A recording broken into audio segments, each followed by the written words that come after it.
Nunca imaginé que el hombre que me enseñó a andar en bicicleta sería el mismo que un día me gritaría que no era su hija. Pero aquí estoy, contándote esta historia con las manos firmes y el corazón hecho pedazos. Todo comenzó en una reunión familiar, de esas en las que todos sonríen para la foto, pero se clavan puñales con la mirada.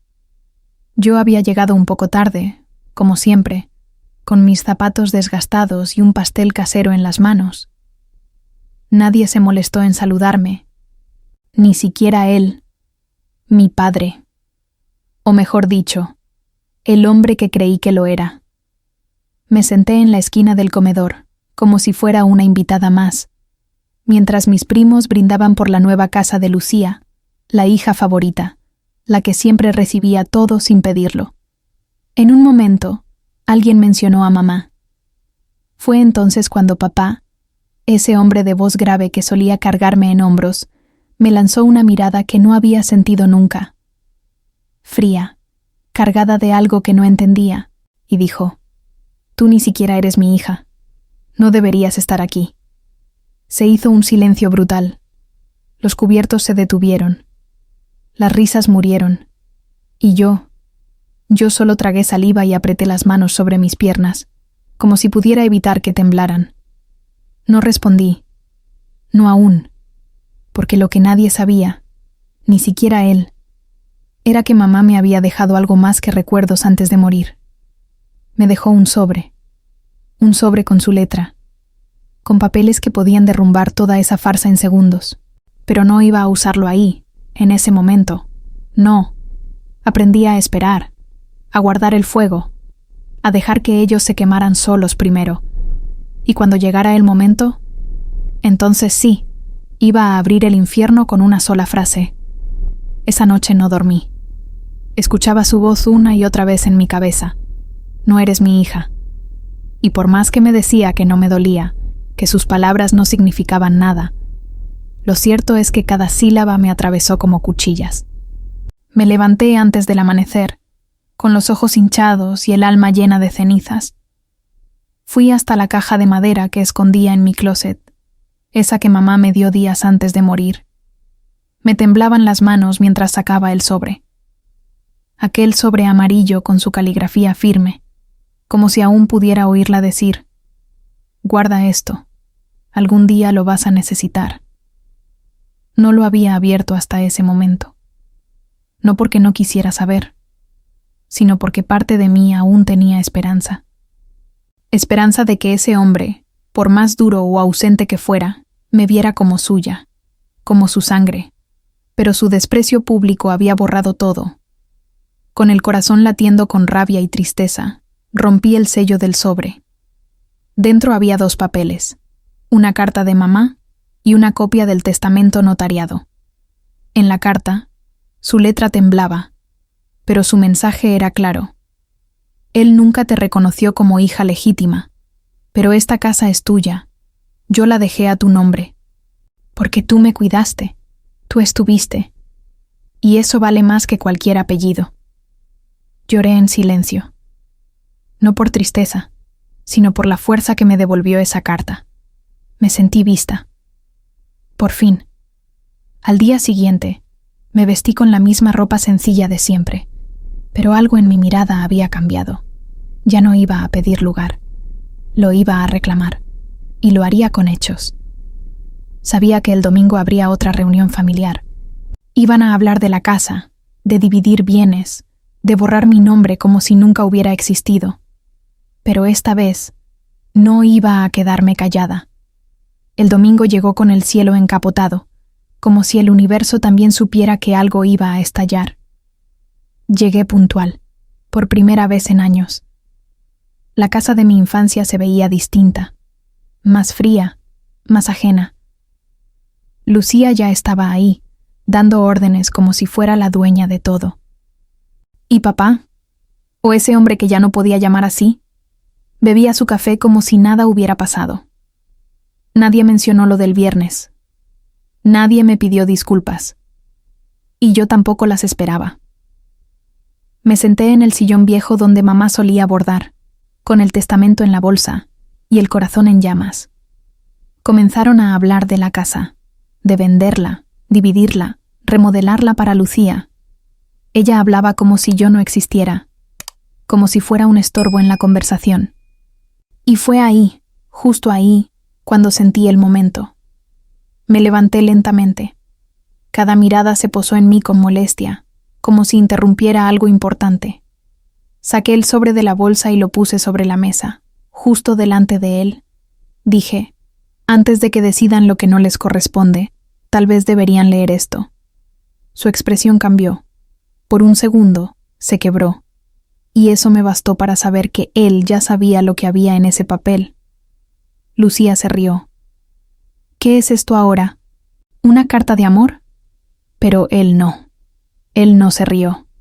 Tomó el documento con manos rígidas, lo leyó en silencio, y palideció. Una firma, una fecha, un testamento firmado por mamá y el notario, legando la casa entera, a mí, a la hija que cuidó de ella cuando todos desaparecieron. Nadie dijo una palabra.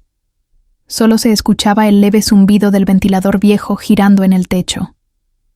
Por primera vez, el silencio me protegía, me hacía fuerte. Ya no era la niña que buscaba cariño. Era la heredera legítima, y lo sabían. Cuando él terminó de leer, bajó la vista, no dijo nada. Y eso fue más devastador que cualquier grito, porque en su silencio había cobardía y culpa. Lucía, en cambio, estalló. Esto es una trampa, una falsificación. Mamá nunca habría hecho eso. Siempre dijo que yo era la que merecía esta casa. Tú solo fuiste una carga. Sus palabras me atravesaron, pero ya no sangraban. Me volví hacia ella con calma. Mamá firmó esto cuando estaba lúcida. Yo estuve ahí, y tú sabes perfectamente que en sus últimos meses no apareciste ni una vez. Nadie la defendió, ni siquiera su padre, uno a uno. Los demás empezaron a desviar la mirada. Tíos, primos, incluso la esposa de mi tío Alberto. Todos sabían la verdad, aunque nunca la dijeron en voz alta. Yo fui quien llevó a mamá al hospital. Yo le cociné, la bañé, le hablé hasta el final. Ellos solo aparecieron el día del funeral, vestidos de negro, con lágrimas secas y discursos vacíos. Pero el testamento estaba ahí. Legal, firmado, irrefutable. Papá, o el hombre que aún se negaba a mirarme a los ojos, dejó el documento sobre la mesa. Se levantó lentamente y salió del cuarto sin decir palabra. Y fue en ese momento, mientras él huía por el pasillo, que algo dentro de mí se rompió, pero no de tristeza. Fue una ruptura necesaria. Me vi a mí misma de niña, esperándolo sentada en la banqueta con los codos raspados y el corazón abierto. Siempre esperando algo que nunca llegó, y entendí. Entendí que mi lugar en esta casa no era un regalo, era un derecho ganado. Y no importaba si me reconocía o no, porque ese apellido, ese «no eres mi hija», ya no tenía poder sobre mí. Lo que me hacía hija era todo lo que hice cuando ellos me dieron la espalda. Después de aquel momento, la atmósfera en la sala cambió. Nadie se atrevía a discutir, pero el veneno seguía flotando en el aire. Lucía se encerró en el baño con el teléfono en la mano, llamando a abogados, intentando frenar lo inevitable. Los demás comenzaron a recoger sus cosas, murmurando excusas, escapando del fuego que ya no podían controlar. Yo me quedé sentada, sola, escuchando el eco de mis propios latidos. El documento seguía ahí, sobre la mesa, como una espada clavada en medio de la hipocresía. Nadie se atrevió a tocarlo, porque sabían que era real, y porque sabían que era justo. Esa noche dormí en la casa, no por orgullo, sino porque sentí que mamá aún estaba ahí. Me acosté en su habitación, la misma donde le leía en sus últimos días. El aroma de su perfume aún habitaba las cortinas. Lloré un poco, pero no de tristeza. Lloré por todo lo que callé durante años, por cada cumpleaños ignorado, cada reunión en la que me hacían sentir de sobra. Y también lloré por mí. por no haberme defendido antes, por haber esperado tanto para recordar que yo también valgo. Al amanecer, fui al jardín. El rosal que plantamos juntas aún florecía, fuerte, rebelde, sin permiso de nadie. Tomé una decisión. No iba a pelear por la casa en tribunales. No iba a arrastrarme ante Lucía ni a buscar justicia en papeles fríos. Ya tenía lo que me correspondía. Lo que iba a hacer ahora era reconstruir lo que me destruyeron. Mi historia, mi voz, mi lugar. Iba a restaurar esa casa no por ellos, sino por mí. Para llenarla de vida otra vez. Para volverla mía. No con muebles nuevos, sino con dignidad. Si querían guerra, yo no iba a dárselas. Mi venganza sería silenciosa, lenta, imparable y absolutamente justa. Si esta historia te está tocando el corazón, no olvides suscribirte al canal y dejar tu like. Eso ayuda a que más personas descubran estas historias reales de transformación. Los días siguientes fueron una mezcla de silencio y miradas. Algunos vecinos pasaban frente a la casa y se detenían un segundo más de lo habitual. Otros fingían no verme. Pero yo seguía ahí, limpiando las paredes, recogiendo hojas secas del patio, ventilando cuartos llenos de telarañas y recuerdos. No era solo una limpieza física, era un acto simbólico. Estaba arrancando cada capa de desprecio que me habían dejado encima. Cada día me sentía más fuerte, más dueña de mí, y con cada rincón que sanaba, también sanaba una parte de mi alma rota. Lucía volvió una semana después. Llegó vestida de blanco, con lentes oscuros y una carpeta bajo el brazo. No tocó el timbre. Entró como si aún tuviera derecho. Me encontró en la cocina, lijando una silla vieja de mamá. Me miró de arriba a abajo con ese aire de superioridad que siempre usaba como armadura. No vine a discutir. Vine a ofrecerte un acuerdo. Véndeme tu parte y desaparece. Haznos un favor a todos. Sonreí sin levantar la vista. ¿Tu parte? La casa es mía. No hay partes que dividir. Pero ella insistió. Me ofreció dinero, amenazas veladas, hasta un te lo digo por tu bien. Le respondí con lo mismo que había aprendido a usar. El silencio. Le ofrecí un té. No lo aceptó. Caminó por la casa como si pudiera borrar el hecho de que su nombre ya no valía nada ahí. Al final, dejó la carpeta sobre la mesa. Piénsalo, vas a terminar sola aquí. Cerró la puerta con un portazo y el eco retumbó por toda la casa. Me acerqué a la carpeta. Contrato de compra, firma lista, cantidad generosa. Pero yo no estaba en venta. Esa casa no era un objeto. Era mi historia. Y ya no me iba a dejar comprar, ni callar. Las semanas pasaron y la casa comenzó a respirar distinto. Pinté las paredes con mis propias manos, colgué fotos antiguas de mamá y sembré nuevas flores en el jardín. Por primera vez, sentí que el espacio me abrazaba. No era grande ni lujoso, pero era mío. Cada rincón hablaba de resistencia, de memoria, de todo lo que había soportado en silencio.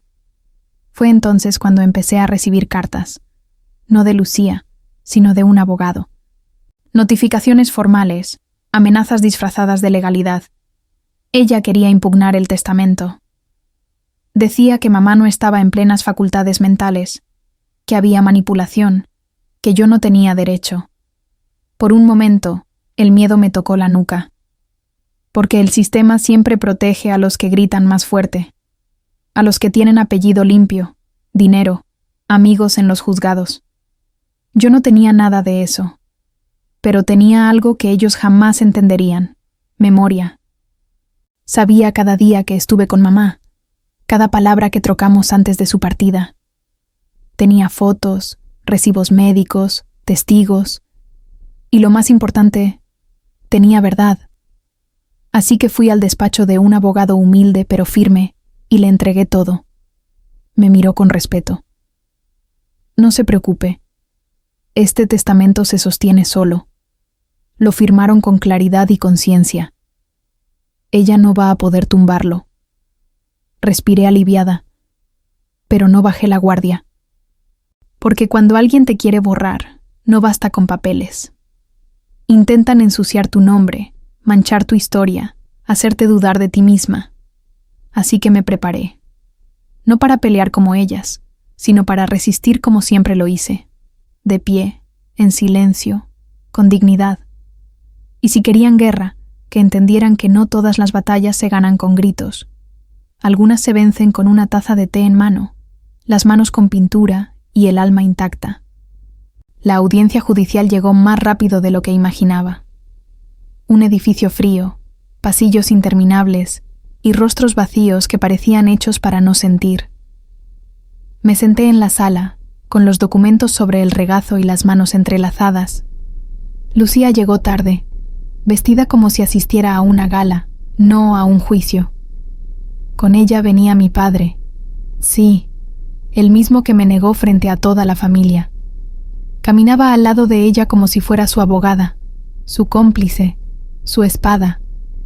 No me miró. Y yo ya no lo necesitaba. Ya no me rompía. Me fortalecía. El juez habló con voz grave, leyendo los términos del testamento. Lucía lo interrumpió varias veces. Lloró, actuó, se dijo víctima de una manipulación emocional. Aseguró que mamá no sabía lo que hacía, que yo me aproveché de su debilidad. Yo no dije nada, solo entregué las pruebas, fotos de mamá firmando, informes médicos, la carta que me dejó escrita de puño y letra. El juez la recibió, leyó en silencio, y luego nos miró. El testamento es válido. No hay evidencia de coacción ni de incapacidad mental. La propiedad pertenece legalmente a la señorita. Un silencio sagrado cayó en la sala. Lucía se levantó de golpe. «Esto no es justo. Ella no es nadie», gritó. Y ahí, sin planearlo, sin buscarlo, mi voz salió firme. «No necesito ser alguien para tener derecho. Fui hija cuando nadie lo fue. Y eso, aunque tú lo niegues, mamá lo supo hasta su último aliento». El juez pidió orden. Lucía salió furiosa. Mi padre, él ni siquiera volteó. Caminó detrás de ella otra vez, dejándome sola. Pero por primera vez, su abandono no dolía, porque ahora yo ya no lo esperaba. Había dejado de pedir amor donde solo había desprecio. Después del juicio, el pueblo entero pareció despertar. Las miradas cambiaron. Ya no era la sombra que evitaban en la calle, la hija dudosa que todos miraban de reojo. Ahora me veían como alguien que resistió, que no se quebró. Algunos me saludaban con timidez, otros se ofrecían a ayudar con la casa, y aunque yo no necesitaba favores, agradecía cada gesto, no por orgullo, sino porque aprendí que incluso los silencios pueden cambiar de tono cuando alguien se atreve a alzar la voz.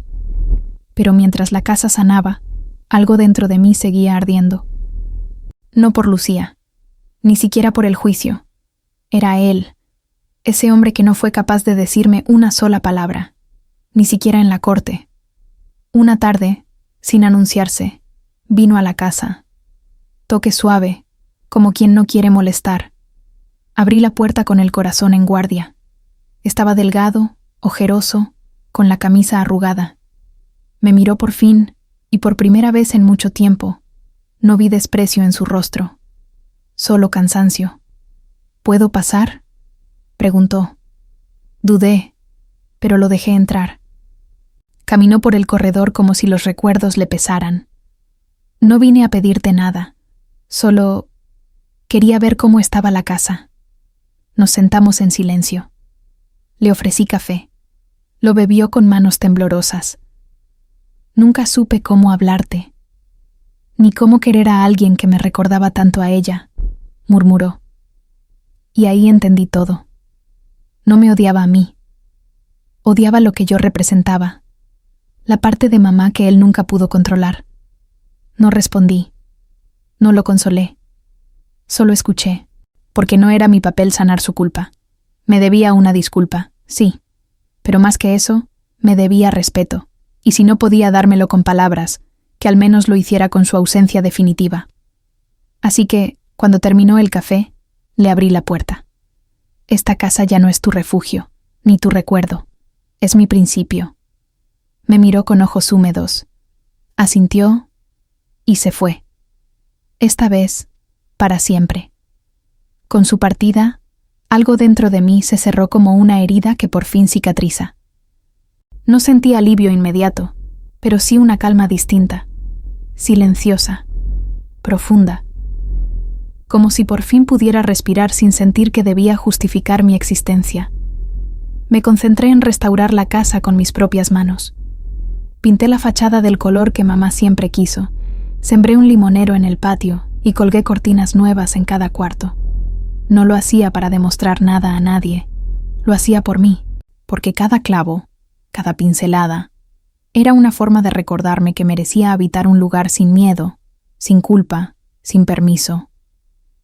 Una mañana, mientras ordenaba el altillo, encontré una caja que no recordaba. Estaba cubierta de polvo, pero al abrirla descubrí el verdadero tesoro. Cartas de mamá, recetas escritas con su letra, fotografías de nosotras cocinando, riendo, abrazadas. No lloré, sonreí, porque ahí estaba la herencia más valiosa, nuestra historia. Una historia que nadie podría borrar ni manchar. Entonces tomé un cuaderno viejo y comencé a escribir, no para vengarme, sino para sanar, para dejar constancia de que existí, de que fui hija, no por sangre, sino por amor, y que esa fue mi mayor victoria. Con el paso de los días, la casa empezó a llenarse de nuevas voces. Niños del vecindario se acercaban a curiosear. Les ofrecía galletas, contaba historias, y así, poco a poco, ese lugar que alguna vez estuvo lleno de gritos y rechazos, se convirtió en un refugio de ternura. No recuperé la infancia que me arrebataron, pero creé algo nuevo, algo limpio, algo mío. Y ahí entendí, mi venganza no era gritar gané, era vivir en paz, en una casa que ya no me dolía, que ahora me abrazaba. Un domingo por la tarde, mientras horneaba pan como mamá solía hacerlo, tocaron la puerta. Pensé que sería alguno de los niños que venían por cuentos o galletas, pero no, era Lucía, sola, sin maquillaje, sin la altivez de antes.